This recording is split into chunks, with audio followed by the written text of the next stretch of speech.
ਗੁਰੂ ਨਾਨਕ ਵਾਹਿਗੁਰੂ ਜੀ ਕਾ ਖਾਲਸਾ ਸ਼੍ਰੀ ਵਾਹਿਗੁਰੂ जी की फतेह। जन्म साखी श्री गुरु नानक देव जी की। भाई बाले वाली साखी वाली कंधार की। बाले ने कहा, हे गुरु अंगद देव जी महाराज। फिर हम दोनों गुरु जी के साथ चलते चलते वाली कंधारी के स्थान पर आ गए। उस समय वाली कंधारी के निकट शरफ पठान दक्षिणी बैठा था। तब गुरुजी ने कहा, हे वाली कंधारी, अस्सलाम वालेकुम। वाली कंधारी ने उत्तर दिया, लेकुम सलाम।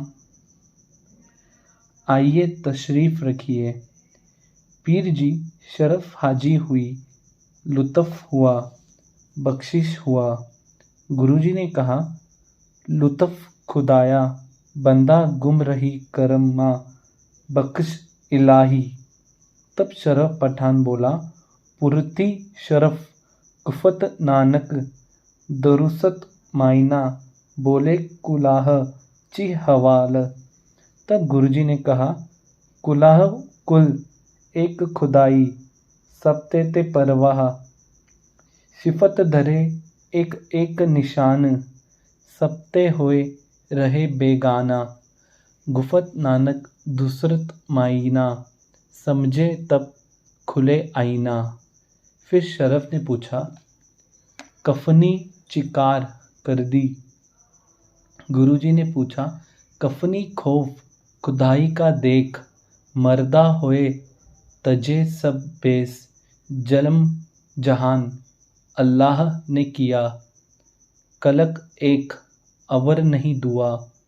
गुफत नानक सुन शरफ इयाने, दुर्स्त मायना जो एक पछाने। शरफ पुसी दरे लीरा चिकर दीता। गुरुजी ने कहा, से सलाम कुल जहान, चार किताब छूटे कुरना। शरीयत मानो नहीं, शरिया मरफत दवा मही। बाहरो शाही अंदरो लाल, गुफत नानक दर पहुँचे हाल। फिर शरफ कहने लगा, पुरुषित कमर मुकत ही हवाल। तब श्री गुरु नानक देव जी ने कहा, मुफत मेहर खुदाई दी, शाहद पीर बताई। दूजे सेती फाकरा, करो ता पहु राह नी आई। ऐसी रहनी जे रहे, ता होवे दुरसत ईमान। जर जुलम न किस पर करो, पकड़ हकड़ हलीम खान। गुफत नानक सुन शरफ आजी जी मुकान। तब फिर शरफ ने कहा, गोड़डी चिकार पकड़ा कत्र। तब गुरु नानक देव जी ने कहा, गोदी ज्ञान समझे एक खुदाई। सरी सबूरी सच तागा पाई। साध पीर मिल सिवे, पाठ न कभो जाई। सब ते नीच कहाइए, तो कुल अंग समाए। गुफत नानक सुन शरफ चलो, हुक्म रजाटा। फिर शरफ पुरुषिद कोस चिकार कर दी। गुरुजी ने उत्तर दिया, कोस का मन बिंद कर कही, निकला न आवे। पीर नसीहत राखिए, अपने वर आवे। लगन सगन तब जगाई, जब एक दिखावे। दिल दलील उठे नहीं कोई, मन ईमान मिलावे। मुफत नानक शरफ सुन तब, फकर कहावे। फिर शरफ पुरुषित ठिकुर फरमदू।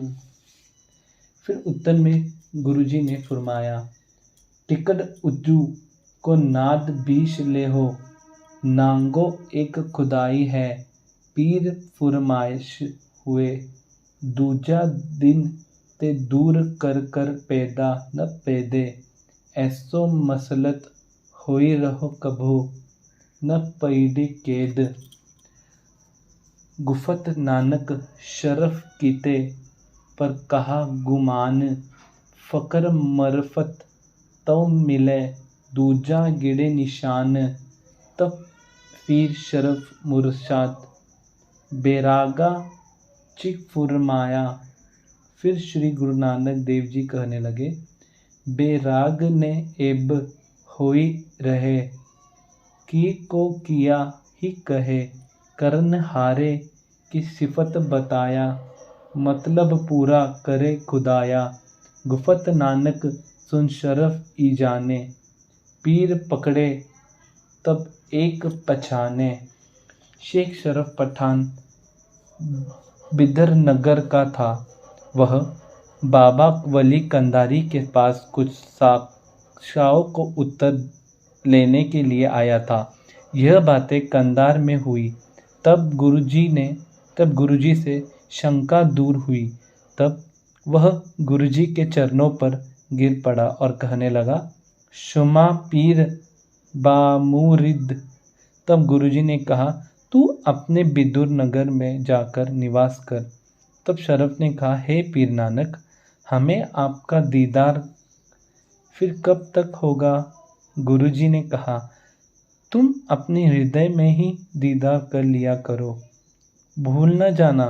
शरफ ने कहा, हे प्यारे पीर, दीदार तो दिल में होगा, फिर भी ऐसे भाग्य कहाँ है? गुरुजी ने कहा, यदि ऐसे ही भावना है तो सुनो, एक शाहजाद मीरासी होगा, उसका दीदार करोगे तो बस हमारा ही दीदार होगा। यह बात सत्य कर मानना। तब शरफ ने कहा, वह कब और कहाँ होगा? तब गुरुजी ने कहा, वो जो सुरमा नगर है, वहाँ मर्दाना का पुत्र शहजाद होगा। हम उसे वहाँ छोड़ आए हैं। फिर गुरुजी ने कहा, अब वली कंधार का दीदार करिए। फिर वली कंधार ने कहा, हमसे कुछ कौल इकरार करो। गुरुजी ने कहा, हमारा यह कौल है, दावा दूर करो। सन्यास रबाबी वगैरह जितने भी फिरके हैं, सभी खुदा के हैं, यह विश्वास करे तब वह सच्चा फ़कीर है। वली कंधार कहने लगा, जब आपका दीदार हुआ है तब से यह दावा दूर हो गया है। फिर कहा, हे गुरुजी, आप हमें अपने साथ ही ले चलो। गुरुजी ने कहा, हे वली, हमने आपको यह रखना है।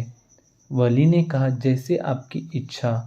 गुरुजी ने फरमाया कि यह सारा मुल्क तुम्हारा ही है। वाहिगुरु जी का खालसा, श्री वाहिगुरु जी की फतेह। संगत जी, आपके चरणों में विनती, अमृत वेला संभालो। अमृत वेले का समय रात में 12 से सुबह 6 तक का है। ज़्यादा से ज़्यादा नाम जपो, वाहिगुरु सिमरन करो। वाहिगुरु जी का खालसा, श्री वाहिगुरु जी की फतेह। एक ओंकार सतनाम करता पुरख, निर्भव निर्वय अकाल मूरत, अजूनी सैभं गुर प्रसाद। जप आद सच जुगाद सच, है भी सच, नानक होसी भी सच। एक ओंकार सतनाम करता पुरख, निर्भव निर्वय अकाल मूरत, अजूनी सैभं गुर प्रसाद। जप आद सच जुगाद सच, है भी सच, नानक होसी भी सच। एक ओंकार सतनाम करता पुरख, निर्भव निर्वय अकाल मूरत, अजूनी सैभं गुर प्रसाद। जप आद सच जुगाद सच, है भी सच, नानक होसी भी सच।